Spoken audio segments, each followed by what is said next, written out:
All right, Shalom Makim Shalom. Hey, Yabashmal Shai Brakathum to my dear brothers out there, you little man and sisters, worshiping the Heavenly Father in spirit and in truth. Our praises to Yahweh Ba'Shem Yahushai, and double honors to the elder apostles of the great millstone. All right, man, the Spirit of the Lord led me to this video right here, and I'm going to edify on it. Because you have a lot of people preparing for the day of doom, the day of judgment, as they would say it. You know, a lot of doomsday preppers, a lot of people that stocking up on shelter, food, water, weaponry.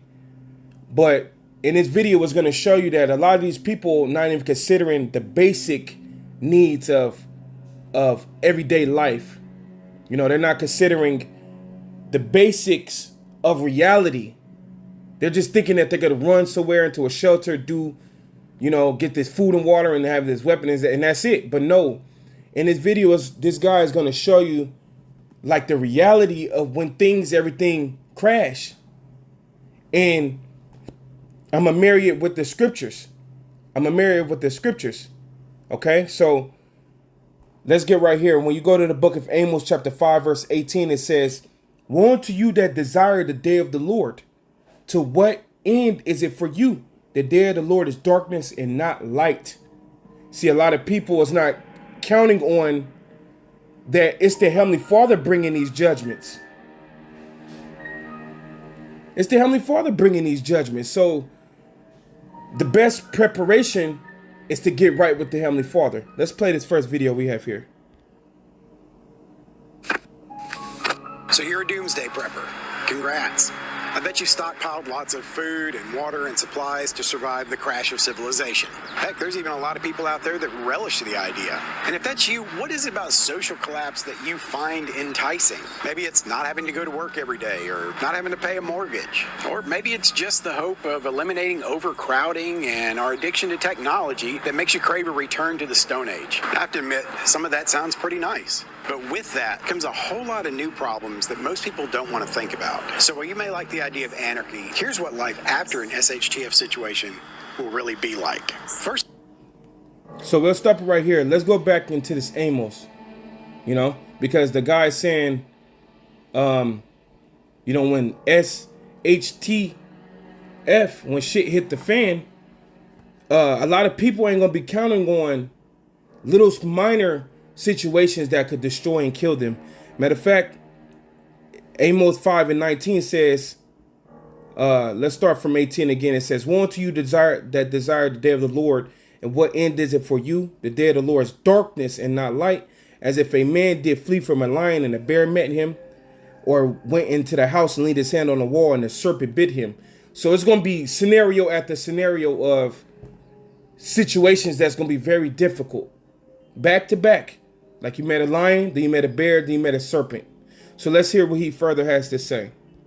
thing is that while maybe you're not having to go to work every day, you are going to be working every waking minute of every day. You're going to have to spend that time hunting and gathering and just trying to survive. There's not going to be any waking up in the morning and sitting in your easy chair and taking a relaxing approach into the morning. Depending on the season, you're going to have to spend your day either looking for food, looking for heating fuel, or just gathering the supplies that you need to get through a few more days. And you will quickly realize that if you're not doing that, there's going to be some very lean times. It'll take about a week for that to get old. Not long.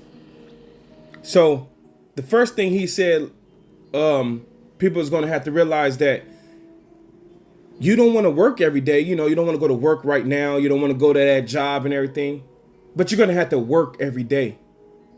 All right.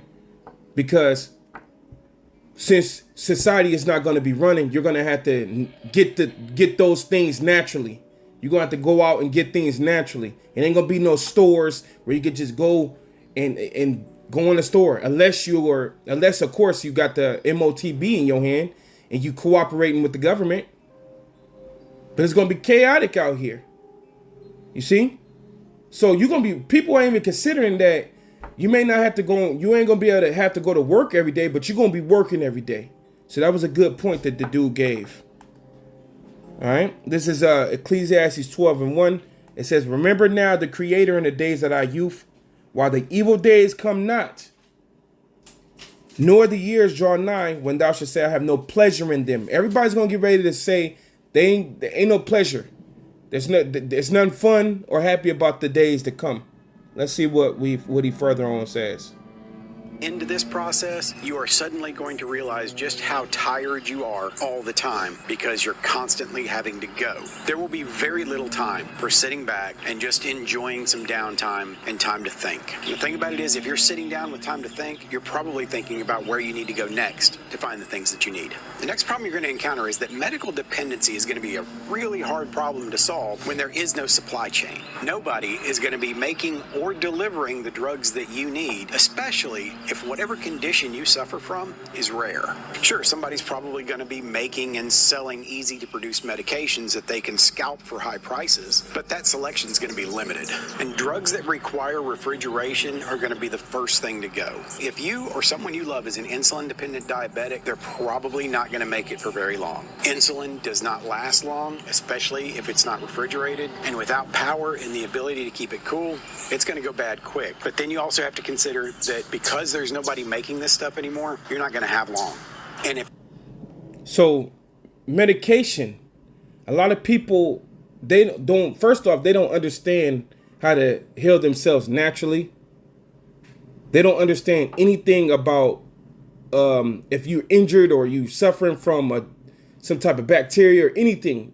A lot of these people don't know nothing that knowledge. They have no knowledge of that because as of right now, you could run to your grocery store, your stores in your neighborhoods and purchase Tylenol, those different things like that. You know, you could run to the doctor if somebody's cut themselves real deep. So a lot of people ain't even counting on just medical. If a lot of these people too, they're hooked on meds. A lot of you Americans, you're hooked on meds. So when you are not able to get those products because there's no pharmacists out here, you know, that's going to be a deadly situation for a lot of people. People ain't considering these things. The jobs, all from the pharmaceutical jobs, everything will be shut down. All right, it's going to be a complete takeover. It's going to be very terrible. It says, in the day when this is Ecclesiastes 12:3 now. 12:3. It says, in the day when the keepers of the house should tremble, and the young men should bow themselves, and the grinders cease because they are few. And those that look out of the windows be darkened. You see? So the grinding is going to cease. It ain't going to be employment to give you those things that you use now to keep you alive. Okay? And it says when the people look out of the door, out the windows, it's going to be darkened because they ain't going to see no future. Just like the guy said, people are not even counting on that. You're going to get very tired because you're going to always be on the go. And when you do have downtime, it's going to be your downtime. You're going to have to be thinking about where to go next and how to get what you need next. So this is a reality check. Reality of life after shit hit the fan. Okay, let's play a little more. Your medication requires a very careful balance. Let's say you're on some kind of antipsychotic or some kind of drug that regulates your mental health and it requires constant monitoring. Now there's nobody left to do that. You're going to have to figure it out on your own. And that doesn't always go well. In fact, a lot of people under a doctor's supervision have a hard time getting those kind of drugs balanced out to where they can get by on a day-to-day basis. If going into this situation you are already an alcoholic or addicted to recreational or prescription drugs, you're going to have a really hard time with this. You're fixing to kick in a detox process that you may not be able to deal with. And you and your loved ones are going to struggle to get through this. Without a regularly available line of product to keep you in balance, there's going to be a lot of suffering as your body tries to readjust to functioning without those chemicals in its system. And there's not an easy way to go through that process. You are going to find out exactly how going cold turkey really works. One thing that everybody... Now... You know, you've heard of going cold turkey because, like you're saying, when people are not able to get these medications, their bodies are finna shift into withdrawals. And that's not a very pleasant thing, you know, for anybody that have dealt with withdrawals. So they're gonna see how it feels to go cold turkey. So what I did was looked up the word cold turkey just so you could see, the definition of that term. that term cold turkey, and I'm hearing the Cambridge Dictionary. It says the period of extreme suffering that comes immediately after a person has stopped taking a drug on which they depend. So people are going to shift into suffering just off of withdrawals, not being able to access those drugs they've been on for years while society was intact. See, people are not counting on a lot of things that will occur. They're not counting on these things. They're just getting water, food, and shelter and guns. But hold on real quick. Medicine and what to do with the medicine and the quality, the quantities, you know, the amounts of how you're supposed to dish out the medicine. You can't just give anybody medicine in any quantities or, you know, measurements. You know, especially dealing with children. And then all y'all that's just stuck on the drugs, then what you're going to do with these withdrawals? It's going to cause you to go into a even more angry, sorrowful state. Judgment. All right? It's going to be very painful. You see? Matter of fact, this right here, when you jump to the book of 2nd Esdras, chapter 6, verse 24, it says, and at that time shall friends fight one against another like enemies, and the earth shall stand in fear with those that dwell therein. The springs of the fountain should stand still, and in 3 hours they should not run. So people are going to be in fear. This is going to be a very fearful day because the Lord is judging. Okay, and the love of many going to wax cold. When people are suffering and going through stuff, they're just going to add to the love of many waxing cold. Let's play a little bit further.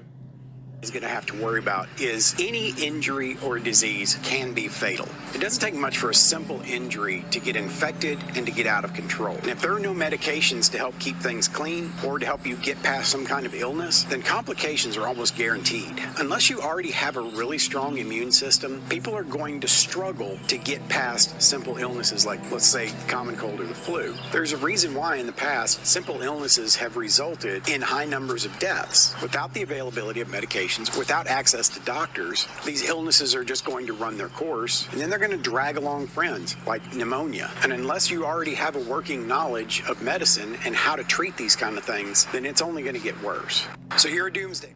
And these people don't have no knowledge.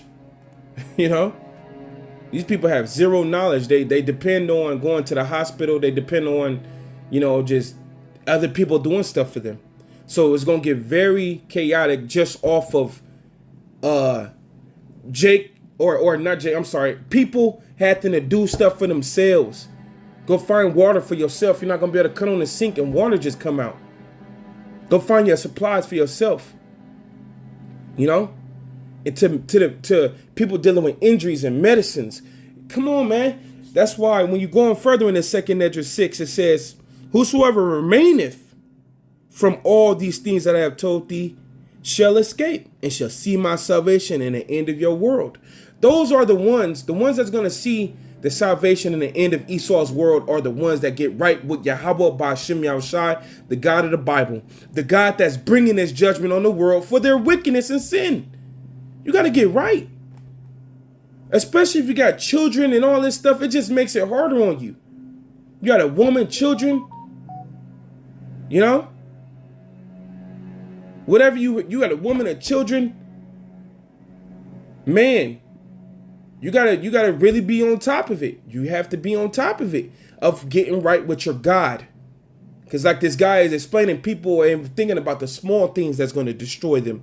Matter of fact, when you jump up in 2nd Esdras 6:23, it says, and the trumpet shall give a sound, and when every man heareth, they shall be suddenly afraid. Everybody gonna be afraid.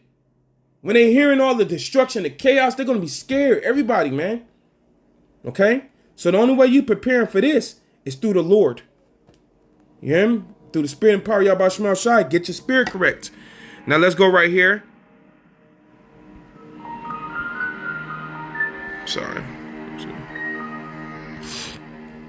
Let me see. Now, how could I? Let me see. How could I get to the... Let me see. You know, I'm going to have to redo my thing real quick, but bear with me, brothers. Put my split screen. There we go.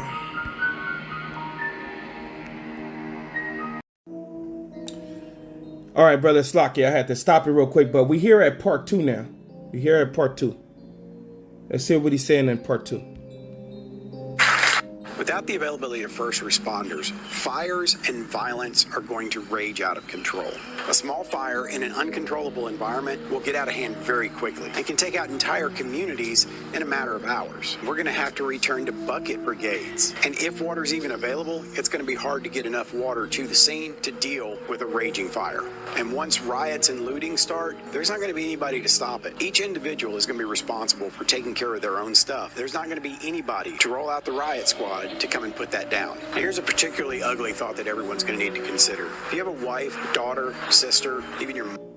So, like he's saying, just a simple fire, it's going to be fire everywhere. People that start fires that don't know how to control them, or they get out of control, people that forget that they had started a fire. It's going to be all different type of fires that's going to just destroy everything within that vicinity because the fire got out of control. It's so easy. It ain't gonna be no first responders.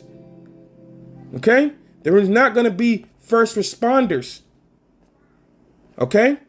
So this is all prophesied in the scriptures. This is 2nd Esdras, chapter 15. Let's go right here at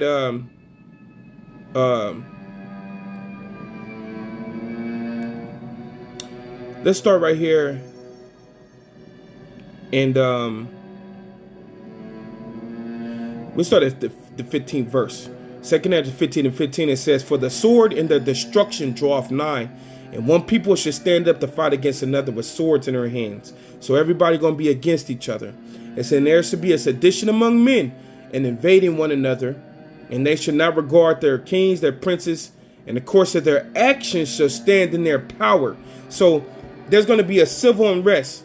People going to be coming up against the government. And then it said they're not going to be paying. They ain't going to care about what the mayor has to say, the president, the government officials, the police. They're not going to care what they have to say. And it says their course of their actions shall stand in their power, meaning that however strong you are, however much knowledge you know how to survive, is probably the farthest you're going to get. So the people out there that are just completely ignorant and have no understanding of nothing, they're going to get killed off fast. Just by a simple thing like a fire and you cutting yourself too deep. You know?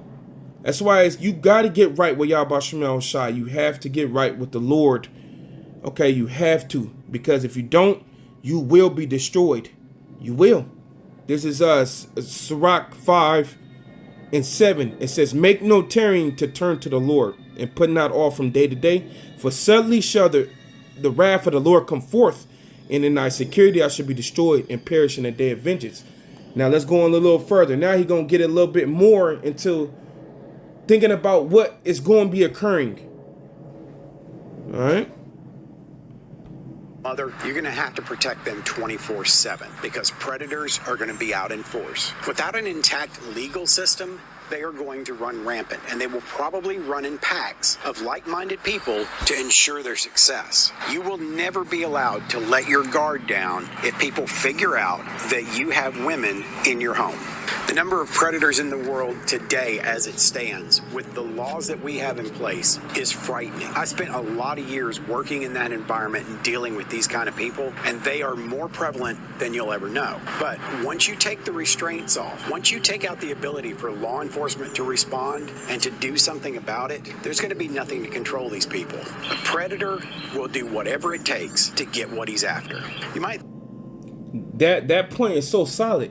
See, a lot of guys ain't out there, they're not even considering their mothers, their daughters, the women that's around them. How they're going to be, their value of them is going to shoot out the roof. Because you're going to have predators out there that want to take women. That want to have them as slaves. Just like you see in the movie Book of Eli and etc. They want to bust them, they want to ejaculate, you know? So your daughter's going to become a big problem. That's why the scripture say in Isaiah 13 and 16, it says, their children also shall be dashed into pieces before their eyes. Their houses shall be spoiled and their wives ravished. You see?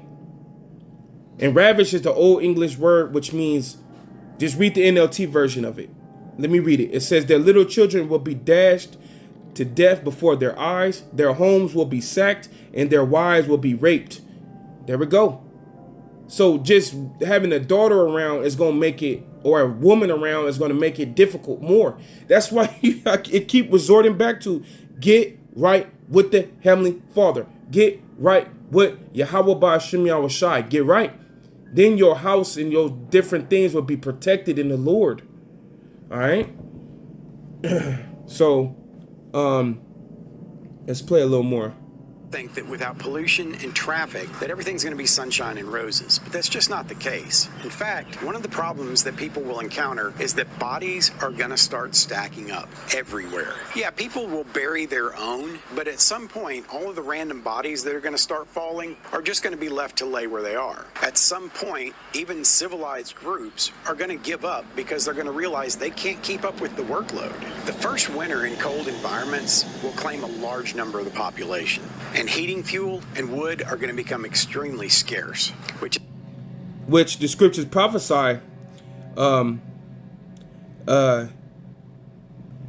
This is 2 Ezra 16:23. It says, and the dead should be cast out as dung, and there should be no man to comfort them, for the earth should be wasted and the city should be cast down. These are future prophecies that's going to come. So the body's going to be out there like dung, which is going to cause disease and pestilence. You know, there's going to be dead bodies everywhere.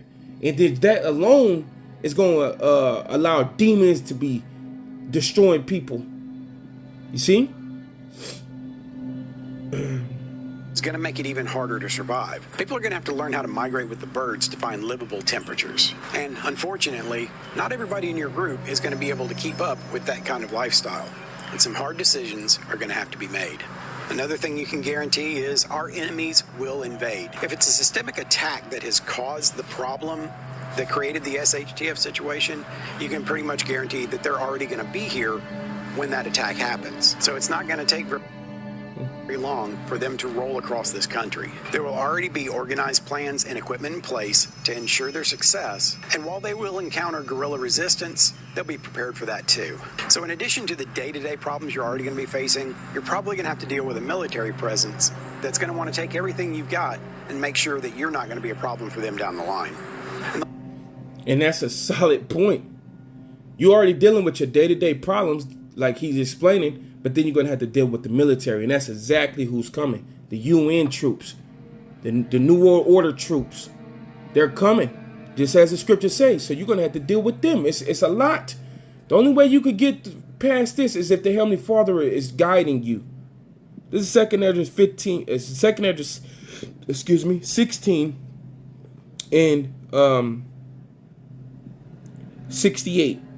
It says, for behold, the burning wrath of a great multitude is kindled over you, and they shall take away certain of you and feed you, being idle with things offered unto idols. There it go. So the burning wrath of a great multitude is those troops, those New World Order troops that will be, as it going further to say, they will be just like this. It says, and they that consent unto them should be had in derision and reproach and trodden underfoot. For there should be in every place in the next cities a great insurrection upon those that fear the Lord. And they should be like madmen, sparing none, but still spoiling and destroying those who fear the Lord. You see? So these guys are going to come in hardcore. So it goes to show you, if you don't have the Lord on your side, you're pretty much going to be through. The last thing I'm going to talk about is probably the worst. We have nuclear power plants all over the world. Those nuclear power plants require constant maintenance to prevent them from melting down, like what we saw in Chernobyl.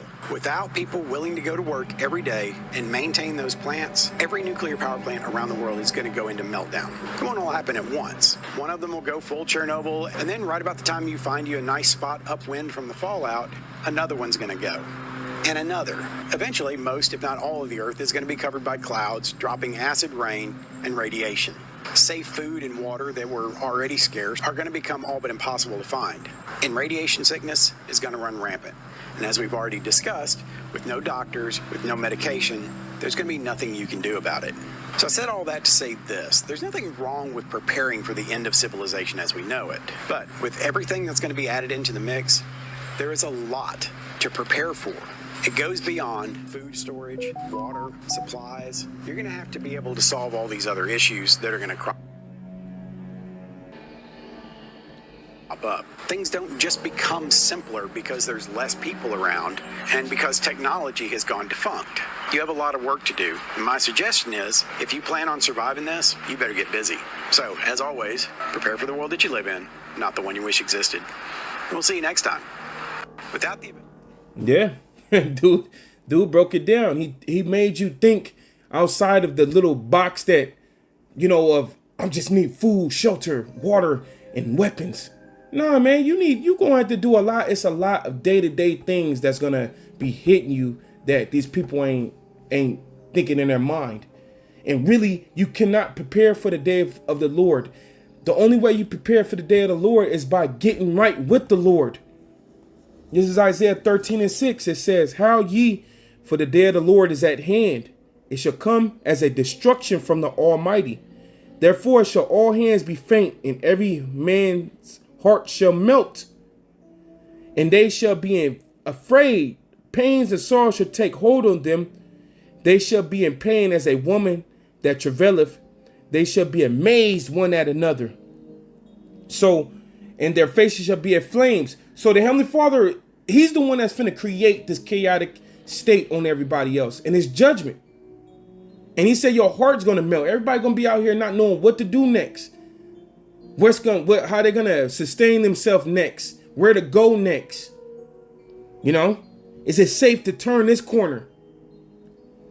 Is it safe to drink this water? You got little young ones with you. You got a daughter with you. People eyeing and targeting your daughter. Somebody get cut. Do you got the proper medication? Do you know what to do if somebody get cut? What if somebody catch a common cold? Do you know how to use the naturalness of the earth to heal him? And is the Lord rich? It just, oh man, you see? Verse 9 says, "Behold, the day of the Lord cometh, cruel, both with wrath and fierce anger, to lay the land desolate. He shall destroy the sinners thereof out of it." I'm going to jump down to verse 11. It says, "And I will punish the world for their evil and the wicked for their iniquity, and I will cause the arrogancy of the proud to cease and lay low the haughtiness of the terrible." So, Yahweh Shem Yahweh Shai is punishing. He's finna punish everybody. And like it said in verse 9, he says he's going to destroy the sinners out of it. So this is a thing to punish the sinners. So it goes to show you that, well, let me stop being a sinner and maybe I can have mercy. I can make it past this day. You know what I mean? So we hear at Psalms 91 now, the Lord got those out there that believe in him. The Lord is with you. This is Psalms 91 in 1. It says, "He that dwelleth in the secret place of the Almighty of the Most High shall abide under the shadow of the Almighty. I will say of the Lord, he is my refuge and my fortress. My God, in him will I trust. Surely shall he deliver thee from the snare of the fowler and from the noisome pestilence." All the way up to the nuclear destruction, the Lord is going to save you. Because it will be nuclear destruction after World War III. But before that, it's going to be a very chaotic state. It says, "He shall cover thee with his feathers, and under his wings shalt thou trust. His truth shall be thy shield and buckler. Thou shalt not be afraid of the terror by night, neither the arrow that flieth by day, nor the pestilence that walketh in darkness, nor the destruction that wasteth at noonday." It says, verse 8, I'm jumping. "Only with thy eyes shalt thou see the reward of the wicked, because thou hast made the Lord, which is my refuge, even the Most High, thy habitations. Therefore shall no evil befall thee, neither shall any plague come nigh thy dwelling. For he shall give his angels charge over thee, to keep thee in all thy ways. They shall bear thee up in their hands, lest thou dash thy foot against a stone." All right. Verse 15 now. "He shall call upon me, and I will answer him. I will be with him in his trouble, and I will deliver him and honor him." So that's how you're going to be saved. Not preparing yourself, not all this gathering all this stuff up to you. Of course, you get what you can, because when society collapses, you're not going to be able to go to the store and all of that. You prep yourself correctly, but your trust leans on Yahweh Shema Shah, the God of the Bible, because it's going to get very chaotic out here, and it's going to be a point of destruction. It's not going to be one day then it's over. No, it's going to be a season of this. So the Lord ultimately is who you leaning on, because a lot of people ain't just going to be prepared for everyday scenarios. So hey, through the spirit and power of Yahweh Shema Shah, I pretty much tagged the whole video. What I want to talk about is a reality check, you know what I'm saying, on everybody. You better get right with all of us. Let us all get right with Yahweh Shema Shah. So hey, through the spirit and power of Yahweh Shema Shah, I hope you brothers is edified. Shalom.